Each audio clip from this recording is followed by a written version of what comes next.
स्वागत है आपका एक बार फिर से दिल्ली क्राइम नेशनल न्यूज़ में। मैं रिपोर्टर अवधेश भारद्वाज, जिला बिलासपुर, हिमाचल प्रदेश के द्योली गांव के फिशिंग सेंटर, जो एशिया कॉन्टिनेंट का सबसे बड़ा फिशिंग सेंटर है, वहां से आपके समक्ष हाजिर हुआ हूं।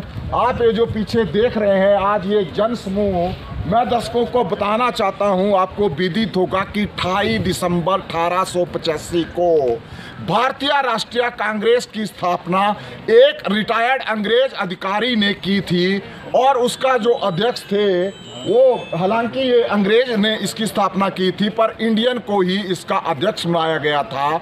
उनका नाम मुकेश बनर्जी था और ये पहली मीटिंग 72 प्रतिनिधियों के बीच मुंबई में हुई थी। और उसके बाद आप देखते हैं कि आज 136 साल हो गए और ये जितने भी यहाँ पे चाहे प्रधान आए हैं, चाहे उप प्रधान आए हैं, चाहे एक्स MLA आए हैं, चाहे अपनी जो इनकी कांग्रेस पार्टियों की छोटी छोटी यूनिट्स होती हैं उनको रिप्रेजेंट करने आए हुए हैं, उनके सदस्य आए हुए हैं।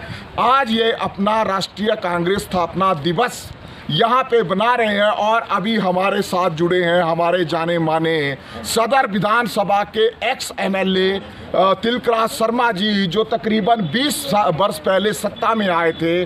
और ये मैं दर्शकों को ये भी बताना चाहता हूँ कि तिलकराज शर्मा जी एक किसान परिवार से संबंध रखते थे। उसी को देखते ही कांग्रेस पार्टी ने इनको टिकट दिया था और एक भारी बहुमत से विजयी हुए थे। तो अल्टीमेटली हम बात करते हैं। शर्मा जी बताएं आज क्या प्रोग्राम है? आज हमारा सर लाइव तुम डर रहे, कांग्रेस पार्टी का स्थापना दिवस है। जी 28 दिसंबर 1885 को कांग्रेस का स्थापना दिवस के साथ ही हमारा कांग्रेस सेवा दल का भी स्थापना दिवस है। 28 दिसंबर को ही 1923 में हमारे कांग्रेस सेवा दल की भी स्थापना हुई।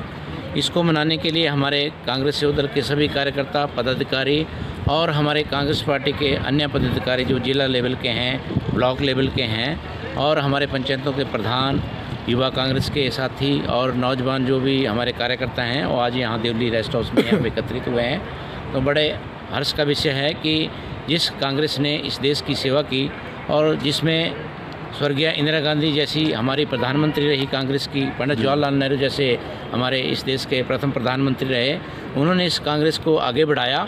और इस देश की सेवा के साथ साथ हमारे कांग्रेस के जो नेता रहे स्वर्गीय श्रीमती इंदिरा गांधी जी, वो ना कि भारतवर्ष की बल्कि पूरे जो हमारा हिंदुस्तान के अलावा विश्व में 103 देशों की भी लगभग 190 राज्यों की जो है अध्यक्ष रही।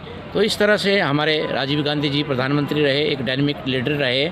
हमारे डॉक्टर मनमोहन सिंह जी प्रधानमंत्री रहे, जिन्होंने इकोनॉमी को, हमारी अर्थव्यवस्था को सुधारा, जबकि अमेरिका जैसे दो देश जो हैं लड़खड़ा गए, लेकिन हिंदुस्तान को लड़खड़ाने नहीं दिया। तो कांग्रेस पार्टी का एक बड़ा लंबा इतिहास है। इसकी मैं अगर चर्चा करने लगूं तो इसके लिए मुझे काफ़ी वक्त चाहिए, लेकिन मैं नेट सेल में यही कहना चाहूँगा कि जहाँ पे इस देश को आज़ाद कराने के लिए कांग्रेस ने अपना बलिदान दिया, उसके साथ ही कांग्रेस सेवा दल ने भी विशेष भूमिका रही राजनीति में के साथ साथ अपने साथ में हमारे क्रांतिकारी, जिन्होंने 23 वर्ष की उम्र में अपने प्राण न्यौछावर कर गए। क्योंकि आपको विदित होगा कि in the history be seen कि हमारे यहाँ पे 2 दल बन गए थे। एक गर्म दल था, हमारे चाहे शहीद भगत सिंह जी थे, जितने भी शहीद क्रांतिकारी थे, और एक साइड मतलब इनका दोनों का मिक्सचर के फलस्वरूप हमारे को 15 अगस्त 1947 को आज़ादी मिली। बट सर अभी आपको विदित है कि 2022 का इलेक्शन आपके सामने है और आप इस टाइम अपने फील्ड में एक लंबे समय से भी कार्य करते हैं, बट आपका इस टाइम क्या सोचना है? मैं आपको बताना चाहता हूं कि जिला बिलासपुर में कांग्रेस पार्टी एक मजबूत स्तंभ के तौर पे है। और आप जानते हैं भारद्वाज जी, 2003 में भी मैंने कांग्रेस सेवा दल के माध्यम से हिंदुस्तान की कांग्रेस पार्टी ने मुझे टिकट दिया था और यहाँ पर हमने इकट्ठे होकर जो यहाँ आज राष्ट्रीय अध्यक्ष हैं भाजपा के जगत प्रकाश नड्डा जी, उनको यहाँ से भारी वोटों से हराया था। और आज भी कांग्रेस सेवा दल उसी भूमिका में दोबारा तैयार है और आने वाले 2022 के मिशन को लेकर जो है कांग्रेस सेवा दल जहाँ गांव-गांव में जाकर अपने कांग्रेस के कार्यकर्ताओं के साथ लोगों को अवेयर करेगा कि कांग्रेस पार्टी की क्या नीतियां हैं, उन नीतियों को जग जाहिर करके और उसको आगे बढ़ा के जो है दोबारा से बिलासपुर सदर में कांग्रेस अच्छा सर एक बात है, एक बहुत बड़ा वर्ग इस टाइम आप देख रहे हैं, एक असंतुष्ट वर्ग बोलेंगे, वो कोई पर्टिकुलर कोई नहीं है, एक नोटा को जो एक इंटीमेशन दे रहा है पूरे के पूरे प्रतिनिधियों को क्योंकि आज एक ऐसी मैं एक आपसे भी प्रश्न पूछना चाहता हूं कि जिस तरह से ये नोटा पोल हो रहा है, क्या प्रजातंत्र और जनप्रतिनिधियों से लोगों का विश्वास उठ रहा है? क्या ये कांग्रेस पार्टी, क्योंकि इस टाइम अपनी एसीसी से इफेक्टिव और लैंड लूजर 6 पंचायतें हैं, उन्होंने सीधा अल्टीमेटम दे दिया है कि जो भी आने वाला जनप्रतिनिधि आज से उनके हकों के लिए लड़ेगा और धरातल पे देगा, वो उसको सपोर्ट करेंगे, अदरवाइज वो नोटा पोल करेंगे। भारद्वाज जी, मैं इसके बारे में बताना चाहता हूं कि ये कुछ ऐसे लोगों के हाथ में सत्ता आई जिन्होंने लोगों से संपर्क साधना छोड़ दिया, लेकिन मैं आपको बताना चाहता हूं कि हम आज जिस जगह पे यहाँ पे खड़े हैं, यहाँ पे मैंने 1 करोड़ रुपए का बिग बोर पानी की पीने का कराया हुआ है, जिससे अपना कजोटा तक के पानी वहाँ तक गया है, देवली में पानी गया है। ये पुल और ये इधर से जो सड़क जा रही है, सारे कार्य हमने यहाँ पे किए हैं। इवन सरड़ जैसी हरिजन बस्तियाँ हैं, उधर आगे तक सड़कें निकाली है इस गांव में, और अपना बैरी में एक बड़ा बिजली का सब स्टेशन हमने बनाया है, जिसके ऊपर कोई आदमी नहीं है और दूसरे लोग हैं, और इलेक्ट्रिकल तौर पर वो चल रहा है। पंजगाई में हमने रेस्ट हाउस का निर्माण कराया है। घाघस में यहाँ पे सीनियर सेकेंडरी स्कूल खुलाया, लगभग 28 सीनियर सेकेंडरी स्कूल अपने टाइम में कराए। मतलब कितने IPH डिपार्टमेंट के, कितने PWD की सारी सड़कें बना के सारे कार्य किए हैं। तो आज यही कारण है कि पिछले 10-15 सालों से भले ही हमें जो है इसका नुमाइंदगी करने का मौका नहीं मिला, लेकिन हम लगातार बिना कुर्सी के भी, बिना किसी पद के भी अपनी पार्टी के साथ जुड़कर लोगों की सेवा कर रहे हैं। और कांग्रेस पार्टी जिंदाबाद, कांग्रेस सेवादल जिंदाबाद, जिंदाबाद, जिंदाबाद, कांग्रेस सेवादल जिंदाबाद, जिंदाबाद, जिंदाबाद। अच्छा, अभी हमारे साथ जुड़े हैं अपने युवा नेता जिला परिषद श्री गौरव शर्मा जी, वार्ड नंबर 9 से। अच्छा गौरव जी, इस टाइम आप फेसबुक और मीडिया के स्पेशली मेरे चैनल के माध्यम से देख रहे होंगे, युवाओं में बहुत रोष है, स्पेशली रिगार्डिंग ACC विस्थापित और प्रभावित 8 पंचायतों में, क्योंकि वहाँ पे चाहे डायरेक्ट एम्प्लॉयमेंट है चाहे इनडायरेक्ट एम्प्लॉयमेंट है, वो सारे बाहरी राज्यों को, और बड़े बड़े आप देखते हैं चाहे बलकर है चाहे कुछ है, वो बड़े बड़े रईसजादों के, और अल्टीमेटली यहाँ के लोग, यहाँ के युवा वर्ग नशे की गर्त में जा रहे हैं। और युवाओं ने सीधा अल्टीमेटम दे दिया है, अगर इलेक्शन से पहले इन 8 पंचायतों की ये रोजगार की समस्या हल नहीं की जाएगी तो सीधा तौर से 90% पोल और नोटा करेंगे। बताएं आप क्या करेंगे?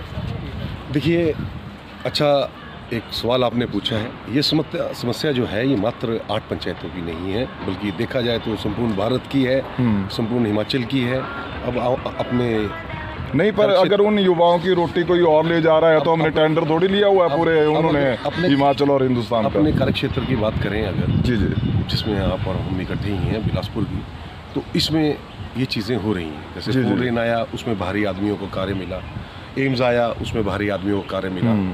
उसके बाद ACC बरमाना में, जहाँ से आप ऊपर धाने और संबंध रखते हैं उस भूमि से, वहाँ पर ये कार्य बड़े सालों से चल रहा है कि बाहर के आदमियों को रोजगार दे रहे हैं, साथ में वो दिखावे के लिए छुटपुट आदमियों को थोड़ा बहुत कार्य करते हैं। लेकिन मेरी युवाओं से ये अनुरोध है कि नोटा कोई हल नहीं है इस चीज़ का। किसी भी चीज़ के लिए, लड़ाई लड़ने के लिए हमें किसी न किसी संगठन के साथ जुड़ना पड़ेगा। जैसे कि एक लकड़ी को आसानी से तोड़ा जाता है, लेकिन जब समूह इकट्ठा होता है किसी संगठन, किसी झंडे के नीचे, उसे तोड़ना मुश्किल होता है। आपने देखा होगा, आपने भी उस समय हमारा साथ दिया जब हमने कुड्डी में स्ट्राइक करी थी लोगों के लिए, तो उन्होंने तोड़ने का बड़ा भरपूर प्रयास किया, लेकिन हम टूटे नहीं। युवा लगे लेकिन थोड़े लगे। अब फिर उस बात को लेके हम DC महोदय के पास जा रहे हैं, उसमें आप भी मेरा साथ दे रहे हैं। आपका धन्यवाद है, आपका चैनल का धन्यवाद है उसके लिए। तो मेरा युवाओं से एक बार फिर यही अनुरोध है कि नोटा कोई अर्थ नहीं बनता है। किसी संगठन के साथ जुड़ें और संगठन के समक्ष अपनी बातों को रखें, और जो नेता आप अपने आगे लेके चलें उसको ये पूर्ण तरीके से सर देखिए ना, 40 वर्षों से सीमेंट प्लांट वहाँ पे हैं, तो युवा है चाहे वहाँ के लोग हैं, किसी न किसी संगठन से तो जुड़े ही होंगे। देखिए, हर बार मुंह की खानी पड़ रही है। आप इस तरह के चीज़ों को रिप्रेजेंट कर रहे हैं, तब हम आपसे सवाल पूछ रहे हैं भाई, आने वाले टाइम में नहीं, अब टाइम आ गया है, तो what you want to do for their effective and land loser community? You have to be collective in a collective state. That is the only difference you can create to the companies. And this is the way. I don't think so कि NOTA is the way. NOTA कोई अर्थ नहीं बनता है। अगर साथ चलना है तो साथ चलें, अपना नेता खुद चुनें, उसके समक्ष बात लेके आएँ, और जो आपके बीच में से हो, जो आपकी पीड़ा को जानता हो। जैसे कि आपने ACC में आपने अपना प्रधान चुना, हमें आपने बावटा पंचायत से चुना, तो हम लोगों की और युवाओं की पीड़ाओं को जानते थे, हम उन्हें समझते हैं, क्योंकि हम बीच में से आए हैं। तो मेरा एक बार फिर आपसे यही आग्रह रहेगा कि नोटा कोई अर्थ नहीं है, लेकिन लोगों के साथ जुड़ें, संगठन के साथ जुड़ें, और इसकी लड़ाई को भरपूर तरीके से लड़ा जाएगा। तो नेता तो बहुत है सर यहाँ पे, अब पूरे देखिए नेता इसमें कहाँ से नेता ढूंढने देखो, कुछ को आप पहचानते हैं, कुछ का कार्यशैली को आप जानते हैं, कुछ नेता खाने के लिए हैं, कुछ काम करने के लिए तो काम करना है तो आ जाओ, फिर आपको बोल रहा हूँ ये तो अब लोगों को पहचानना पड़ेगा कि किसको आप आगे लेके चलेंगे। धन्यवाद। चलिए, आप देख सकते हैं भाई यहाँ पे बहुत सारे अपने महिलाएं जो अपनी पंचायतों को रिप्रेजेंट करती है, युवा वर्ग और जो यूनिट्स यहाँ पे कांग्रेस की है रिप्रेजेंट करती है, पूरे लोग यहाँ पे उपस्थित हैं। और ये आज का प्रोग्राम पूरा इन्होंने धूमधाम से बनाया। चैनल पर बने रहने के लिए धन्यवाद। जय हिंद, जय भारत। काम किया है, काम करेंगे, झूठे वादे नहीं करेंगे। काम किया है, काम करेंगे, झूठे वादे नहीं करेंगे। कांग्रेस पार्टी जिंदाबाद, जिंदाबाद, जिंदाबाद।